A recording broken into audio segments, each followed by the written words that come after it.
আসসালামু আলাইকুম ও শুভেচ্ছা সকলকে। প্রিয় শিক্ষার্থীরা, আশা করছি যে যেখানে আছো পরিবারের সাথে ভালো আছো। আমরা অনেকগুলো অনলাইন ক্লাস করলাম। আশা করি সবাই সুন্দর করে ক্লাসগুলো করছো এবং যে যার মতো করে ফলো করার চেষ্টা করছো। আজকে আমার এখনকার ক্লাসটি অনার্স সেকেন্ড ইয়ারের সাথে। তাহলে চলো আমরা আমাদের মূল ক্লাসে চলে যাই। সেকেন্ড ইয়ারের সাথে আমরা এর আগে একটি ক্লাস করেছি, যেখানে আমরা আমাদের অ্যামফিবিয়ার যে সকল শর্ট নোটস গুলো আছে, অর্থাৎ বিভিন্ন ধরনের অ্যামফিবিয়ানদের সম্পর্কে পড়তে বলার কথা হয়েছে, ওখানে আমরা ওগুলো সম্পর্কে একটা ক্লাসে আলোচনা করেছি। আজকের ক্লাসটি আমরা আমাদের টাইপ স্টাডি দিয়ে শুরু করছি। আমাদের একটা টাইপ স্টাডি আছে। আমি তোমাদেরকে এর আগে প্রথম ক্লাসে বলেছি যে আমি সিলেবাসের অ্যামফিবিয়া থেকে ম্যামালস পর্যন্ত যে সকল প্রাণীগুলো সম্পর্কে বলা আছে টাইপ স্টাডি, ওগুলো সম্পর্কে আমরা আলোচনা করব। এর আগের ক্লাসটায় তোমরা দাত্তাফ্রিনাসের বাহ্যিক গঠন জেনেছো, অ্যামফিবিয়ার বেসিক ক্যারেক্টারিস্টিক্স জেনেছো। আজকের ক্লাসে আমরা দাত্তাফ্রিনাস মেলানোস্টিকটাসের পরিপাকতন্ত্র সম্পর্কে জানবো। দাত্তাফ্রিনাস মেলানোস্টিকটাস আমি আশা করব সবাই চিনতে পারছো। আমি ইচ্ছে করে এখানে কমন নেমটা লিখিনি, কারণ তোমরা যেন টার্মগুলোর সাথে আস্তে আস্তে পরিচিত হয়ে যাও। তবুও আমি আজকে যেহেতু অনেকদিন পরে ক্লাস করছি, বলে দিচ্ছি যে এটি হচ্ছে কুনো ব্যাঙের বৈজ্ঞানিক নাম। আচ্ছা, যেহেতু আমাদের আজকের টপিকটা ডাইজেস্টিভ সিস্টেম এবং দাত্তাফ্রিনাস মেলানোস্টিকটাস বা ভার্টিব্রেটের একটি প্রাণীর পরিপাকতন্ত্র দিয়ে আজকে আমরা শুরু করছি। তো আমি শুরুতেই দাত্তাফ্রিনাসের ডাইজেস্টিভ সিস্টেম সম্পর্কে বলার আগে আমরা ছোট্ট করে একটু জেনে নিব যে আসলে ডাইজেশন এবং ডাইজেস্টিভ সিস্টেম জিনিসটা কি। দেখো, আমি তোমাদের সামনে স্লাইডে করে দিয়েছি কতগুলো ছোট ছোট করে পয়েন্টে যে ডাইজেশন বা পরিপাক জিনিসটা কি। ইটস আ ফিজিওলজিক্যাল প্রসেস, জৈব রাসায়নিক প্রক্রিয়া, যেখানে কি হচ্ছে ফিজিওকেমিক্যাল একটি প্রসেসে জটিল খাবারকে সরলে রূপান্তরিত করে যেন তা আমাদের দেহের জন্য শোষণ উপযোগী হয়। এবং এই ঘটনাগুলো কিভাবে ঘটছে? বিভিন্ন ধরনের এনজাইমের সহায়তায়। এগুলো হচ্ছে পরিপাকের বেসিক কথা। পরিপাক শব্দটি আমাদের মূলত চলে আসবে কি পুষ্টির সাথে। প্রতিটি প্রাণী বিভিন্ন ধরনের খাদ্যকে কেন গ্রহণ করে থাকে? যেন খাবারগুলোকে সে তার বৃদ্ধি, ক্ষয়পূরণ বা তার যে সকল কাজ থাকে, তাপ শক্তি, শক্তি উৎপাদন, এ সকল কাজে, বা এখন যেটা হচ্ছে আমরা বলি যে রোগ প্রতিরোধ ক্ষমতা দেহের, এগুলো সবকিছু নিয়েই সে হচ্ছে কি করে, পরিপাক তন্ত্রটি তাকে হচ্ছে সকল পুষ্টি গ্রহণে সহায়তা করে। আর এই ঘটনাটাই হচ্ছে কি পরিপাক। এবং যে তন্ত্রে এই ঘটনাগুলো ঘটছে, আমি লিখিনি, দেখো ডট ডট দিয়ে দিয়েছি, সেই তন্ত্রকেই আমরা তাহলে কি বলছি? পরিপাক তন্ত্র।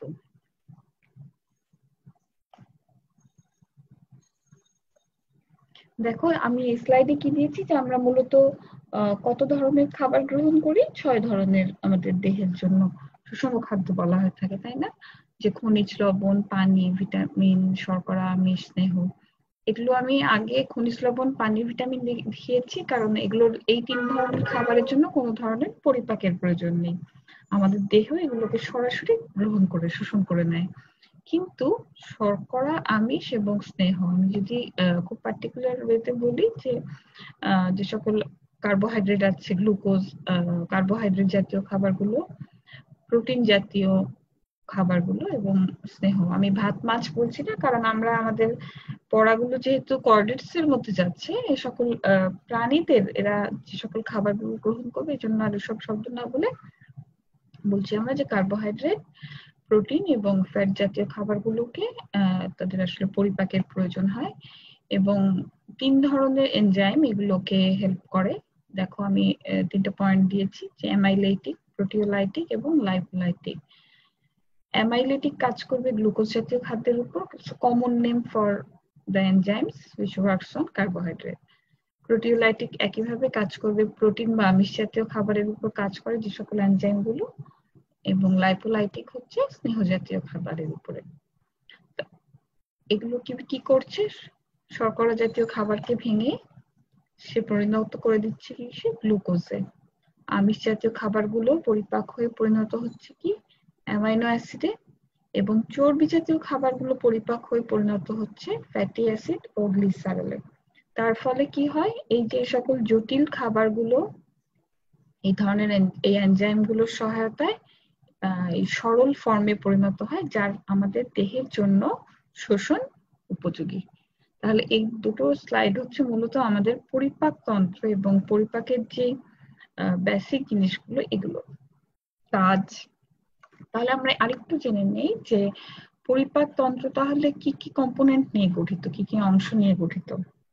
এখানে তোমরা যা দেখতে পাচ্ছ এটা হচ্ছে একটা বেসিক স্ট্রাকচারে কি কি থাকবে পরিপাক তন্ত্রের। আমরা যে ভার্টিব্রেট শুরু করছি আজকে, অ্যামফিবিয়ান, এদের যেই পরিপাক তন্ত্র। আর এরপরে তোমরা যখন কোনো ব্যাঙের পরে আমরা টিকটিকি পড়বো, হেমিড্যাকটাইলাস বা পরিপাক তন্ত্র আসবে তোমার পাখির, কবুতরের আছে, ম্যামালসের একটা পড়বে তোমরা পরিপাক তন্ত্র। দেখবে কি সবারই মোটামুটি যে বেসিক প্ল্যানটা থাকবে এই একটা প্ল্যান থাকবে। এরপরে এক একটা প্রাণী তাদের প্রয়োজন বা খাবারের ধরন অনুযায়ী কিছু অ্যাডিশনাল পার্ট থাকবে বা কিছু পার্ট মিসিং হতে পারে, কিন্তু এই যে প্যাটার্নটা এটা দেখবে যে থ্রু আউট ভার্টিব্রেট বা ইভেন তুমি যদি ইনভার্টিব্রেটের গ্রুপগুলো যদি কম্পেয়ার করে দেখো যে এটা একটা কমন, যাদের পরিপাক তন্ত্র মোটামুটি সুগঠিত আছে। তাহলে কি যে আমরা যখন পরিপাক তন্ত্রের কথা বলবো, দেখো কি বলছি যে দুটো অংশে বিভক্ত হয়ে যাবে। একটা থাকবে কি এলিমেন্টারি ক্যানেল এবং আরেকটি আসছে ডাইজেস্টিভ গ্ল্যান্ড, অর্থাৎ পরিপাক নালী এবং অ্যাক্সেসরি যে তার গ্রন্থিগুলো আছে, এই জিনিস দুটো অংশ নিয়েই মূলত ডাইজেস্টিভ সিস্টেম গঠিত। আমরা খুব সহজ করে বলতাম যে ডাইজেস্টিভ পরিপাক তন্ত্রটা মুখ থেকে শুরু হয়ে অ্যানাসে শেষ হয় এবং এর মাঝে কিছু অ্যাডিশনাল গ্ল্যান্ড রয়েছে। তাহলে দেখো আমি যদি আবার একটু বলে দিই, এলিমেন্টারি ক্যানেলটা শুরু হচ্ছে কি মুখ দিয়ে বললাম, মুখের পরে বাকল ক্যাভিটি বা মুখগহ্বর, এরপরে একটা ছোট্ট নালী পাই আমরা ইসোফেগাস, তারপরে গিয়ে স্টমাক বা পাকস্থলী, এরপরে ইন্টেস্টাইন এবং অ্যানাস। এখন এই প্রত্যেকটা পার্টে কমন ফিচার এবং স্পেশাল ফিচার, মানে বলছি এই জন্য যে দেখবে যে কারো দাঁত আছে কারো দাঁত নেই, বা কারো অনেক দাঁত কারো কম দাঁত, এই একটা মুখের গঠনের হতে পারে, জিহ্বার ধরনের ভিন্নতা আসতে পারে মুখের পার্টে। একইভাবে তুমি যখন আস্তে আস্তে স্টমাক পড়ছো, ইন্টেস্টাইন পড়ছো, এখানেও দেখবে আবার কতগুলো ভাগ চলে আসবে তার গঠন অনুযায়ী। বা অ্যানাস এই পার্টে গেলে ইন্টেস্টাইনে যেমন আমরা বলে থাকি যে লার্জ ইন্টেস্টাইন, স্মল ইন্টেস্টাইন এগুলো আছে, তাই না, অ্যানাসে ওগুলো এভাবে। বাট এলিমেন্টারি ক্যানেলের বেসিক স্ট্রাকচার এটা। এরপরে কি চলে আসবে ডাইজেস্টিভ গ্ল্যান্ড। স্যালিভারি গ্ল্যান্ড আছে মুখে আমরা জানি, এডিশনাল লিভার, প্যানক্রিয়াস। এছাড়াও আমাদের স্টমাক এবং ইন্টেস্টাইনের বিভিন্ন ধরনের স্পেশালাইজড কোষ থাকে যেগুলো বিভিন্ন ধরনের এনজাইম নিঃসরণ করে থাকে, সিক্রেটরি ক্ষমতা থাকে এদের। ওকে, তাহলে এগুলো ছিল আমাদের পরিপাক এবং পরিপাক তন্ত্রের যে বেসিক স্ট্রাকচার। এরপরে আর আমরা যখন হেমিড্যাকটাইলাস বা টিকটিকিটা বলবো তখন আমরা এই সকল কথায় না গিয়ে আমরা মূল পড়ায় চলে যাব। যেহেতু আমাদের এটা প্রথম ক্লাস যাচ্ছে, আমরা একটু শুরু করে নিলাম পরিপাক এবং পরিপাক তন্ত্রের কিছু বেসিক স্ট্রাকচার দিয়ে। ওকে, তাহলে চলো আমরা মূল টপিকে চলে যাই যে ডাক্তাফ্রিনাসের পরিপাক তন্ত্র আসলে কিভাবে গঠিত বা এর পরিপাক পদ্ধতিটা কি, এগুলো সম্পর্কে আমরা জানবো। তবে আগে একটু ছোট্ট করে জানি আবারও যে তাহলে তার খাবারগুলো কি কি খাবারগুলো গ্রহণ করে। সে দেখো আমি ছবি দিয়ে দিয়েছি, ছবি না স্লাইডে দিয়েছি যে পোকামাকড়, ছোট ছোট কীট পতঙ্গ, পিঁপড়া, কেঁচো, শামুক, কোনো ব্যাঙ এগুলোকে তার খাবার হিসেবে গ্রহণ করে থাকে। মোটামুটি এ সকল খাবারের মাধ্যমে সে আমরা যে 6 ধরনের খাবারের কথা বলেছি যে খনিজ লবণ, কার্বোহাইড্রেট, এই সকল উপাদানগুলো সে পেয়ে থাকে। দেখো প্রত্যেকটা প্রাণীর দেহের গঠনের মধ্যে যে কম্পোনেন্ট গুলো আছে এগুলোর মাধ্যমে সে তার প্রয়োজনীয় জিনিসগুলোকে পরিপাকের মাধ্যমে সে গ্রহণ করে নেয়। একটা কোনো ব্যাঙের ছবি দিয়েছি, কেউ যদি ডাক্তার ফ্রিনাস চিনে না থাকো দেখে নাও। আচ্ছা, তাহলে পরিপাক তন্ত্রের কথা বলছিলাম। আমরা আরেকটি ছবি দেখব, যে দেখো কি আছে ছবিটায়।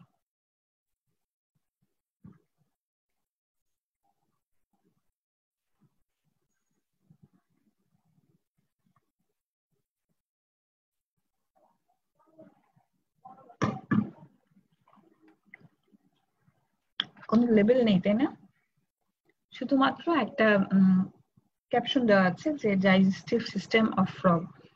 আমি ইচ্ছে করেই লেবেল গুলো কেটে দিয়েছি, তোমাদের কাছ থেকে শুনতে পেলে ভালো লাগতো যে আসলে কোন অংশটাকে কি মনে হচ্ছে।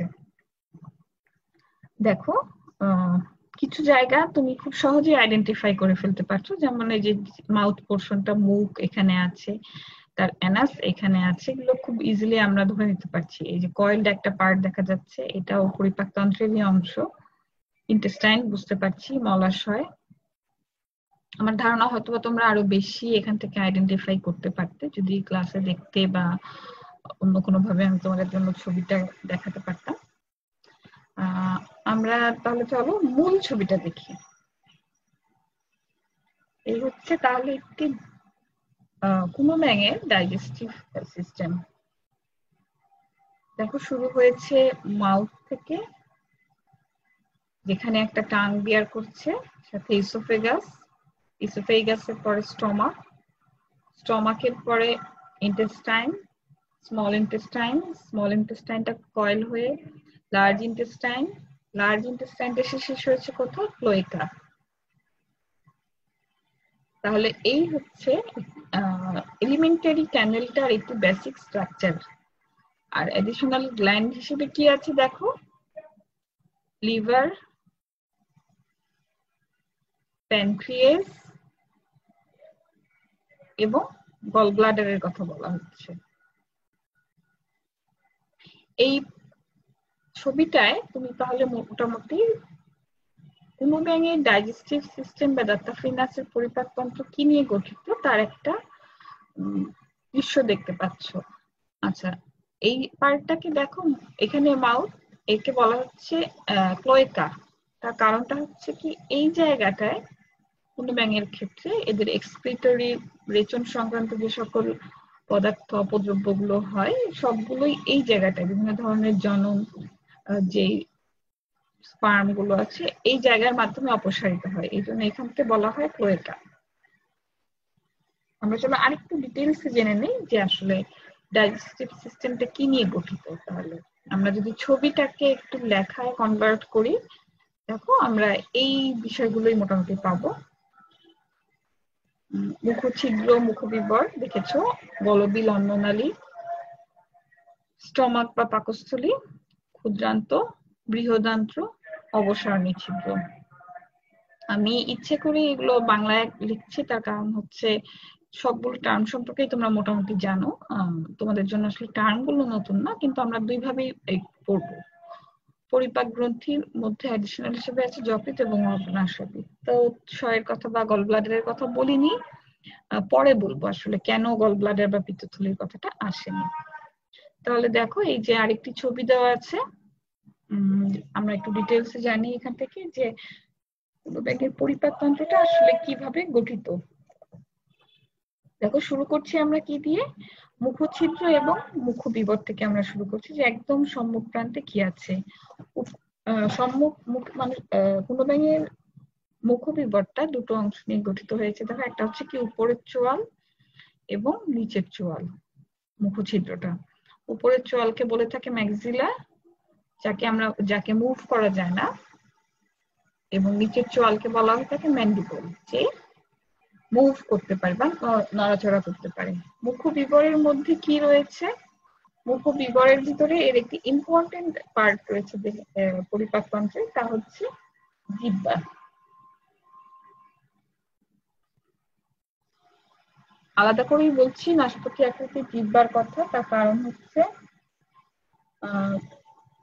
এটি পরিপাকতন্ত্রে একটি গুরুত্বপূর্ণ ভূমিকা পালন করছে এবং এর গঠনের একটি বিশেষ বৈশিষ্ট্য লক্ষ্য করা যায় যে একটা প্রান্ত, পশ্চাৎ প্রান্তটা কি হয়, নিচের তালুর সাথে আটকানো অবস্থায় থাকে এবং সে দেহের যে কোনো খাদ্য গ্রহণের প্রয়োজনে সে জিহ্বাটাকে মুখের এই গহ্বর থেকে বের করে আনতে পারে। মুখের গহ্বর থেকে জিহ্বাটাকে সে বাহিরে বের করে দেয়। এছাড়াও মুখে অন্যান্য আরো অন্য সিস্টেমের সাথে জড়িত বিভিন্ন ধরনের অংশ রয়েছে, যেমন ইন্টারনাল নস্ট্রিল, আই ইমপ্রেশনস,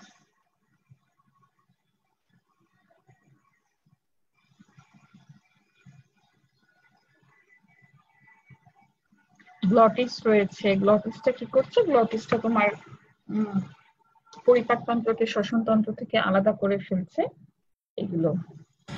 এছাড়া কি এখানে মুখগহ্বরে একটি মিউকাস গ্ল্যান্ড রয়েছে, কিন্তু কোনো ব্যাঙের মুখগহ্বর কোনো ধরনের পরিপাক এনজাইম নিঃসরণ করছে না। আমরা একটু আগে বলেছিলাম যে লালা গ্রন্থির কথা, কিন্তু কোনো ব্যাঙের ক্ষেত্রে এই লালা গ্রন্থিতে কোনো ধরনের এনজাইম আমরা পাচ্ছি না। একটা মিউকাস গ্ল্যান্ড পাচ্ছি, কিন্তু সে খাবারকে পিচ্ছিল করছে কোনো এনজাইম সিক্রেশন ছাড়াই। এছাড়াও বাকল ক্যাভিটিতে আরেকটা জিনিস আছে, যে একটা সিলিয়া বিদ্যমান। বাকল ক্যাভিটির যে সেলগুলো থাকে সেখানে সিলিয়া রয়েছে, তার কারণ সেটা সে করছে কি খাবারটাকে পরিপাক নালীর দিকে সরিয়ে দিতে সহায়তা করছে। ঠিক আছে, তাহলে এই হচ্ছে আমাদের মুখছিদ্র এবং মুখবিবরের আকৃতি, যেখানে আমরা বলছি যে, আবার যদি ছোট্ট করে বলে দিই, উপরের চল এবং নিচের চল দ্বারা গঠিত একটি অংশ পরিপাকতন্ত্রের, যেখানে কি একটি জিহ্বা আছে আর কি, বললাম যে গ্লটিস, একটা মিউকাস গ্ল্যান্ড আছে, সিলিয়া রিঅ্যাকশন আছে, এগুলো। এর পরের থেকেই আমাদের শুরু হবে নালীর যে পার্টটা, গলবিল এবং অন্ননালী। পরিপাকতন্ত্র সম্পর্কে আরেকটু ছোট্ট করে বলে দেই যে, পরিপাক নালীর একটি বৈশিষ্ট্য হচ্ছে যে থ্রু আউট দ্য ক্যানেল এদের একটা স্ট্রাকচারাল একটা প্যাটার্ন দেখা যায়। আমরা জানি, এর আগেও পড়েছো তোমরা হয়তো বা, যে 4টি স্তরে বা 5টি স্তরে গঠিত পরিপাক নালীগুলো।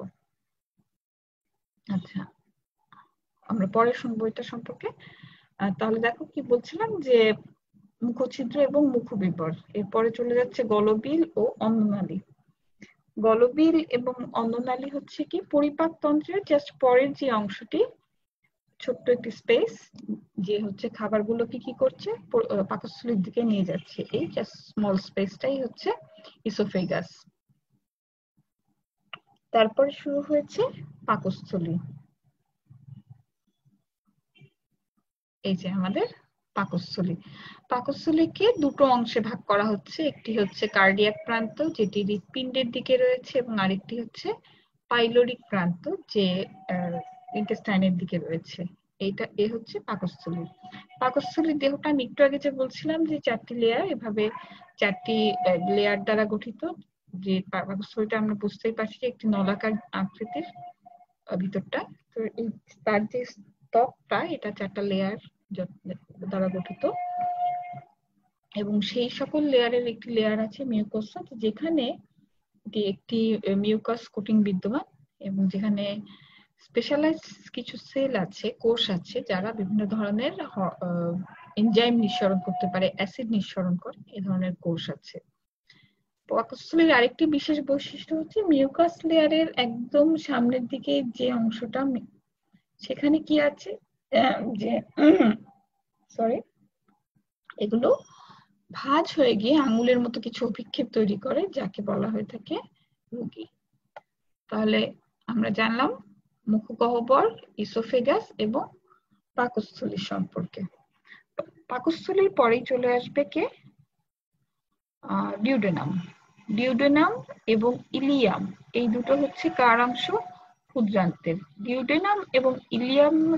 ডিউডেনাম এবং পাকস্থলীর মাঝের অংশটা একটি পাইলোরিক স্ফিংক্টার বা একটা দরজার মতো চিন্তা করে দ্বারা আটকানো থাকে। কেন? যেন হচ্ছে খাবারগুলোকে ডিউডেনামের দিকে চলে আসে বা এগুলোকে কন্ট্রোল করে এই পাইলোরিক ভালভ বা পাইলোরিক স্ফিংক্টারের সাহায্যে। এর পরের যে পার্টটা, তা হচ্ছে যা বলছিলাম যে ক্ষুদ্রান্ত বা ক্ষুদ্রান্ত, এবং ক্ষুদ্রান্ত শুরু হবে ডিউডেনাম দিয়ে। ডিউডেনামটা কি? একটি স্মল পার্ট জাস্ট স্টমাকের পরেই। এবং দেখো যে এখানে একটা এসছে, একটা গ্ল্যান্ডের একটা নালী এসে এখানে ওপেন হচ্ছে। ছবিটা যদি তুমি লক্ষ্য করো দেখতে পাবে এটা কি, অর্থাৎ ডাইজেস্টিভ গ্ল্যান্ডের, আমি আবার সিস্টেম থেকে চলে যাচ্ছি, এলিমেন্টারি ক্যানাল থেকে গ্ল্যান্ডে চলে যাচ্ছি। ছবি লক্ষ্য করো, এখানে আছে আমাদের যকৃৎ এন্ড এখানে আছে আমাদের প্যানক্রিয়াস। যকৃৎ এবং প্যানক্রিয়াসের সিক্রেশনটা সরাসরি ডিউডেনামে একটি নালীর মাধ্যমে, ডাক্টের মাধ্যমে ওপেন হচ্ছে। অর্থাৎ খাবার যখন পাকস্থলী থেকে পরে যে অংশ ডিউডেনাম, ছোট্ট একটি অংশ, এখানে আসলে খাবারের সাথে কার সংমিশ্রণ হবে? যকৃতের রস এবং অগ্ন্যাশয় রসের। এরপরে কি আসছে? এরপরে আসছে আমরা বললাম যে ইন্টেস্টাইন বা সরি ইলিয়াম। ইলিয়ামটা কিরকম? কয়েলড এবং পেঁচানো। এই পেঁচানো অংশগুলোকে মেসেন্টারি আটকে রাখে। ইলিয়ামের বৈশিষ্ট্য লক্ষ্য করা যায় কি, ইলিয়ামের চারটি লেয়ার দ্বারা গঠিত, এবং ইলিয়ামের যে মিউকাস লেয়ারটা, এটি একটু আগে আমরা পাকস্থলীর ক্ষেত্রে বলছিলাম রুগী, তাই না? আর ইলিয়ামের যে মিউকাস লেয়ারটা, ওই লেয়ারটাকে বলা হয়ে থাকে ভিলি।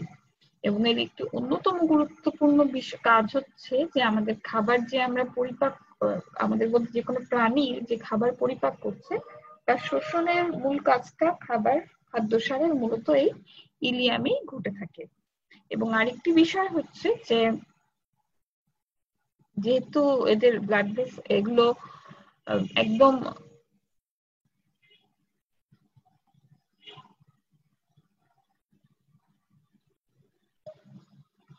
আচ্ছা, যেমন বলছিলাম যে ইলিয়ামে কি আছে, যে আঙুলের মতো বিলি আছে, এবং আরেকটি বিষয় রয়েছে যে ইলিয়ামেও কিছু বিশেষায়িত কোষ আছে যেগুলো বিভিন্ন ধরনের এনজাইম নিঃসরণ করে, যা আমাদের পরিপাকে সহায়তা করে। ইন্টেস্টাইনাল জুস, ইন্টেস্টাইনাল কিছু রস আছে।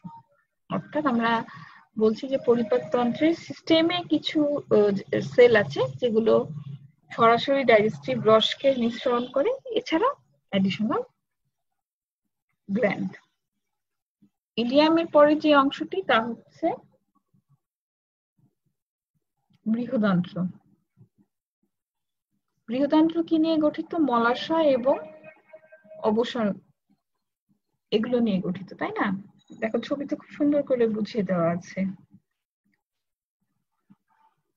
ইন্টেস্টাইনের জাস্ট পরের অংশই হচ্ছে মলাশয়। এদের ক্ষেত্রে আমরা কি বলেছিলাম যে ছবিটা যদি লক্ষ্য করো ক্লোয়েকা বলা হচ্ছে, তার কারণ হচ্ছে এটা একটা কমন চেম্বার। কাদের জন্য? ইউরিন, গ্যামেট এবং ফিকাল ম্যাটার, অর্থাৎ মল, এক্সক্রিশন এবং হচ্ছে তোমার গ্যামেটস এর জন্য একটা কমন চেম্বার হিসেবে বলা হয়। এই জন্য একে বলা হয় ক্লোয়েকা। মলাশয়টা অপাচ্য খাবারগুলোকে বায়ুপথে বের করে দেয়। তাহলে এই হচ্ছে আমাদের কোনো ব্যাঙের পরিপাক তন্ত্রের যে একটা বেসিক না, কোনো ব্যাঙের যে পরিপাক তন্ত্রের গঠন, তা আমরা এতক্ষণ দেখলাম এলিমেন্টারি ক্যানেলের। এবার দেখবো যে আমরা যে ডাইজেস্টিভ গ্ল্যান্ড গুলো সম্পর্কে বলছিলাম, এগুলো আসলে কেমন। তোমরা পড়ার সময় দেখেছো যে আমরা এই অ্যাক্সেসরি দুটো গ্ল্যান্ড ছাড়া আমরা আরো দুটো গ্ল্যান্ডের কথা বললাম, যে মুখে দুটো না, মুখে কিছু একটা গ্ল্যান্ড আছে কিন্তু সে কোনো পরিপাক এনজাইম নিঃসরণ করে না, মিউকাস সিক্রেশন করে। পরিপাক তন্ত্রের আরেকটি জায়গায় আমরা গ্ল্যান্ডের কথা পেয়েছি, সেটা হচ্ছে পাকস্থলীতে। পাকস্থলীতে কি হচ্ছে, কিছু কোষ আছে যারা বিভিন্ন ধরনের এনজাইম নিঃসরণ করে। আরেকটা জায়গায় পেলাম ইন্টেস্টাইনে। এগুলো ছাড়াও অ্যাক্সেসরি গ্ল্যান্ড রয়েছে, তা হচ্ছে পরিপাক গ্রন্থি, যকৃৎ এবং অগ্ন্যাশয়। আচ্ছা, এটা যকৃতে এক হবে, হ্যাঁ, যকৃতে এবং অগ্ন্যাশয়ে।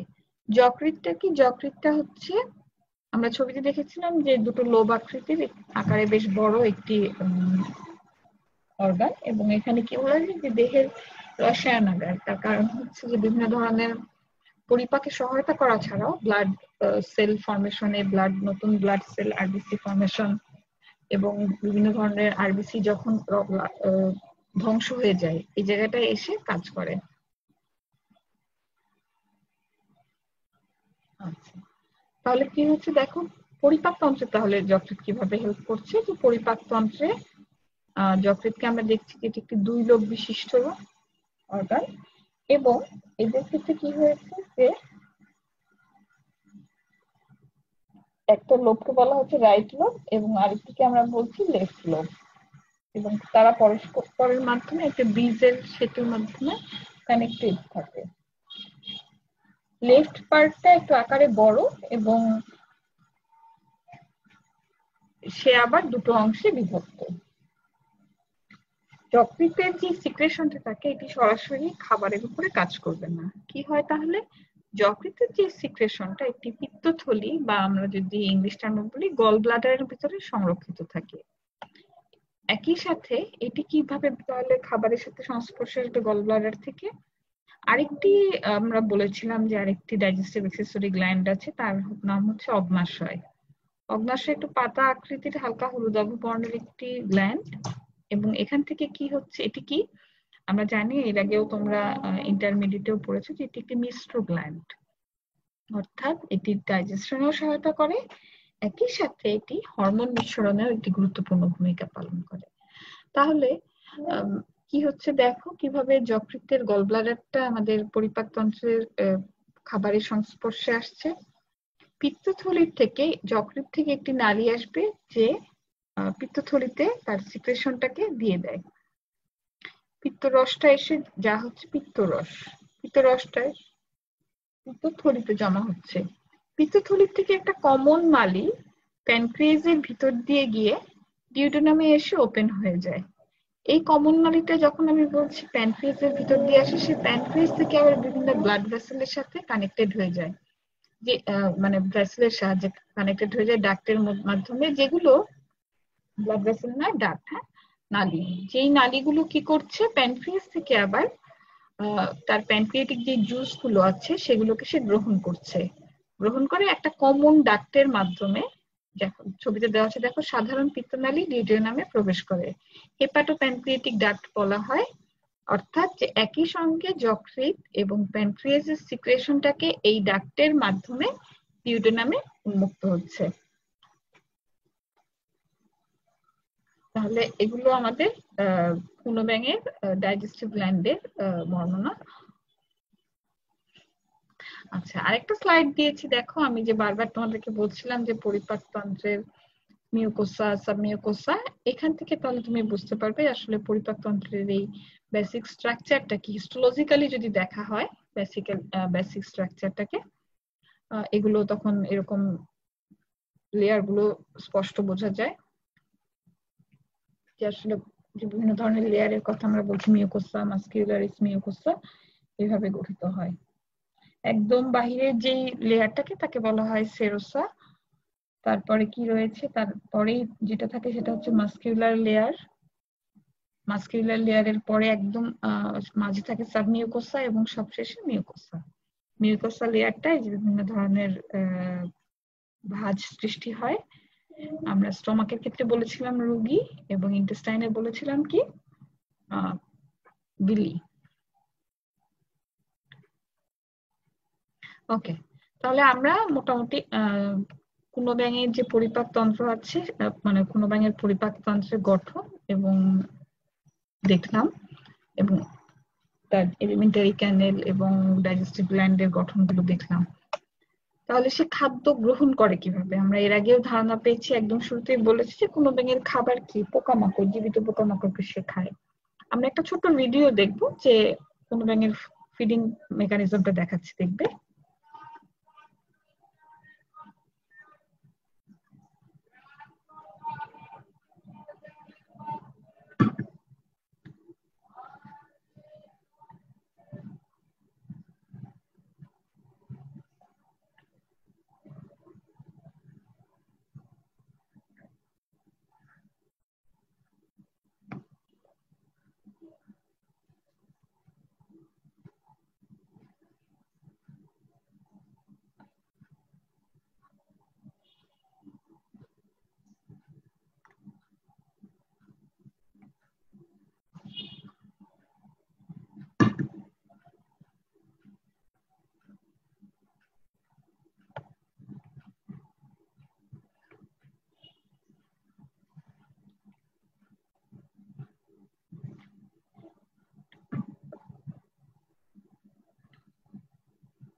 দেখো তোমরা কি দেখতে পাচ্ছ?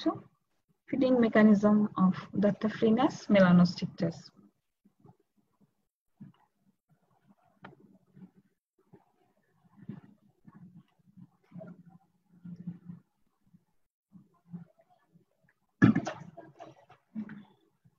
ভিডিওটা লক্ষ্য করো যে যখন সে জিহ্বাটা বের করছিল তখন কি হচ্ছিল, তার মুখের নিচের দিকের অংশটা একটু ফুলে উঠছিল এবং তার ফলে কি হচ্ছিল, জিহ্বাটা বের করে দিচ্ছিল। আমরা যদি ভিডিওটাকে একটু ছোট্ট ছবির মধ্যে দেখো, তুমি এখানে স্থির চিত্রের মাধ্যমে দেখানো হয়েছে এই পদ্ধতিটাই। কি দেখলাম আমরা, যে মুখের জিহ্বার নিচে অংশটা একটু ফুলে উঠছে এবং এখানে কি আছে, একটি লসিকা নালী আছে, থলি আছে, সেটা কি করে তখন জিহ্বাটাকে প্রেসার দেয়, তখন জিহ্বাটা খাবারের গন্ধে বা খাবারকে দেখে আকৃষ্ট হয়। মানে আগে যেটা হচ্ছে যে খাবারকে দেখে দেখে বা ঘ্রাণে যখন সে আকৃষ্ট হয় তখন এই লসিকা নালীটা থলিটা জিহ্বাটাকে প্রেসার করছে, তার ফলে জিহ্বাটা বের হয়ে আসছে। জিহ্বার সম্মুখ প্রান্ত একটু আঠালো সিক্রেশন করতে পারে, আঠা আঠা ধরনের।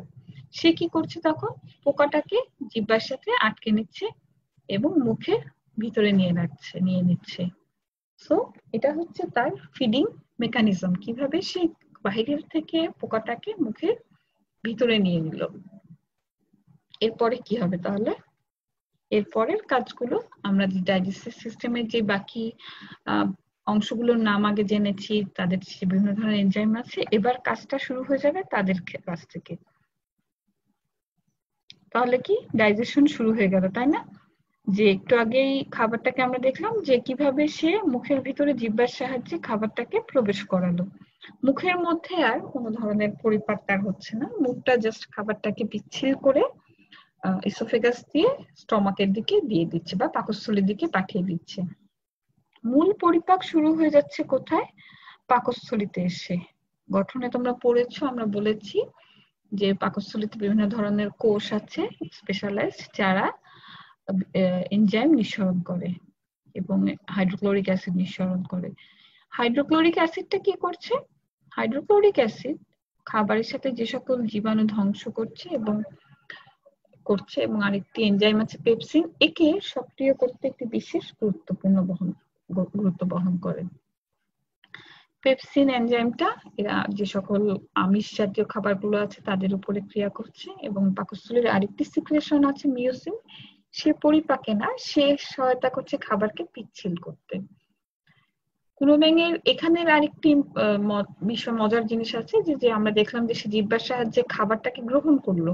যদি কোনো কারণে যে এই খাবারটা তার ভালো লাগছে না বা এই খাবারটা পছন্দসই খাবার না, সে তার আরেকটা সুযোগ আছে যে সেটাকে বের করে দিতে পারে। এই জিনিসটা সে ইভেন পাকস্থলী থেকেও পারে, যে পাকস্থলীতে খাবারটা হজম হচ্ছিল না, এটা ভালো লাগছে না, সে জিনিসটাকে জাস্ট উগড়ে ফেলে দিবে। আচ্ছা, পাকস্থলীর যদি তোমাদের খেয়াল থাকে, ডাইজেস্টিভ আমরা যে সিস্টেমের কথা বলছিলাম যে পাকস্থলীতে পরিপাক হলো, এরপরে যে পার্টটা সেই খাবারটা এরপরে চলে আসবে কোথায়? ডিউডেনামে। গঠনের সময় বলেছিলাম আমরা যে খাবারটা যখন ডিউডেনামে আসে তখন সে দুই ধরনের রসের সংস্পর্শে আসবে। একটি হচ্ছে কি অগ্নাশয় রস এবং আরেকটি হচ্ছে পিত্ত রস, যেটা হচ্ছে যকৃৎ থেকে এসেছে। পিত্ত রসটা কি করবে? পাকস্থলীতে যে খাবারটা ছিল সে ছিল কি হাইড্রোক্লোরিক অ্যাসিডের সংস্পর্শে ছিল, তাই না? এবার যখন ডিউডেনামে আসবে, অগ্নাশয়ের বা প্যানক্রিয়াটিক জুসের যখন ফুডটা ডাইজেশন হবে, তখন তাকে এই আম্লিক ভাবটা বা অ্যাসিডিক ভাবটাকে প্রশমন করার প্রয়োজন পড়ে। যে কাজটা কে করে? পিত্তরস। পিত্তরস কোথা থেকে আসে? যকৃৎ থেকে সিক্রেশন হয়ে ক্ষরণ হয়ে গল ব্লাডারে বা পিত্তথলিতে জমা থাকে। সেই রসটা আমরা একটু আগে জেনেছি ডাইজেস্টিভ গ্ল্যান্ডের গঠন, কমন ডাক্টের মাধ্যমে ডিউডেনামে চলে আসে। এবার অগ্নাশয়ের কিছু সিক্রেশন আছে, সেগুলো কি? ট্রিপসিন, অ্যামাইলেজ, এখানে অ্যামাইলেজ হবে, হ্যাঁ একটু দেখে নিও, এবং আরেকটি আছে হচ্ছে লাইপেজ। ট্রিপসিনটা কি করছে? এগুলো আবার বিভিন্ন ধরনের, ট্রিপসিনটা প্রোটিন জাতীয় খাবারে, অ্যামাইলেজটা কার্বোহাইড্রেট জাতীয় খাবার এবং লাইপেজটা চর্বি জাতীয় খাবারকে, যে সকল খাবারগুলো ডাইজেশন বাদ আছে তাদের উপরে কাজ করে আরেকটু সরল ফর্মে নিয়ে আসছে। যা বলছিলাম যে অ্যামাইনো অ্যাসিড, গ্লুকোজ এদের উপরে কাজ করছে। এরপরেও যে সকল প্রোটিন এবং কার্বোহাইড্রেট গুলো রয়ে যাবে, যাদের ডাইজেশন শেষ হবে না, যে সকল জটিল অণুগুলো প্রোটিনের, তাদের নেক্সট পরিপাকটা কোথায় হবে?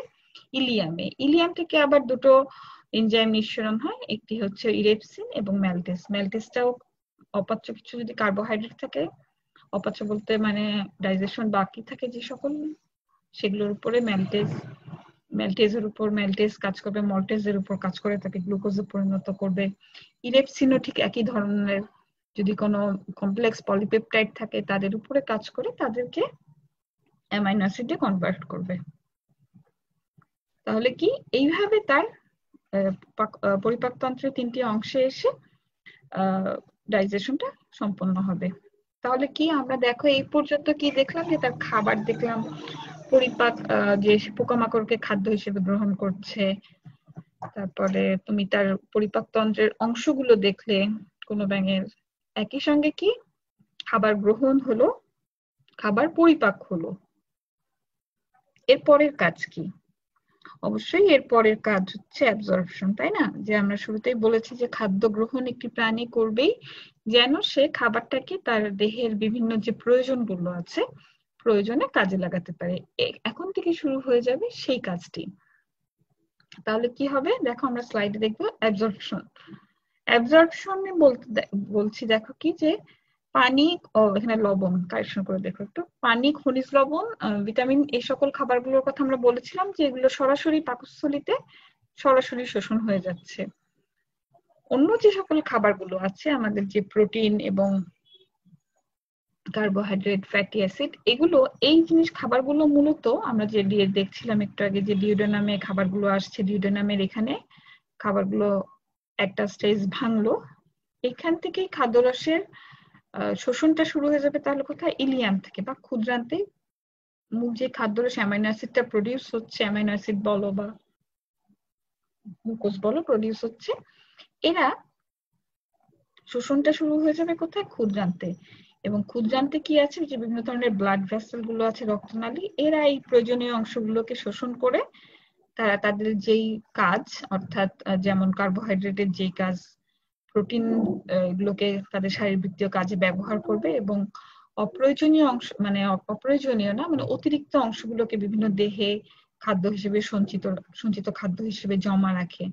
যেমন আমরা জানি যে ফ্যাট বডি হিসেবে জমা থাকে, ফ্যাট জমা থাকে, চর্বি, গ্লাইকোজেন জমা রাখে যকৃৎ, এটা বিভিন্ন দেহে জমা রাখে। চর্বি গুলোকে অনেক সময় ব্যাঙের দেহে আমরা দেখি না যে চর্বি জমা থাকে, সেগুলোকে, অতিরিক্ত খাবারগুলোকে দেহে জমা রাখে এবং বিভিন্ন ধরনের শারীরবৃত্তীয় কাজে ব্যবহার করছে। এবং ফার্দার যে অংশগুলোকে সে ব্যবহার করতে পারে না তারা দেহে থেকে বের করে দিয়ে দেয়।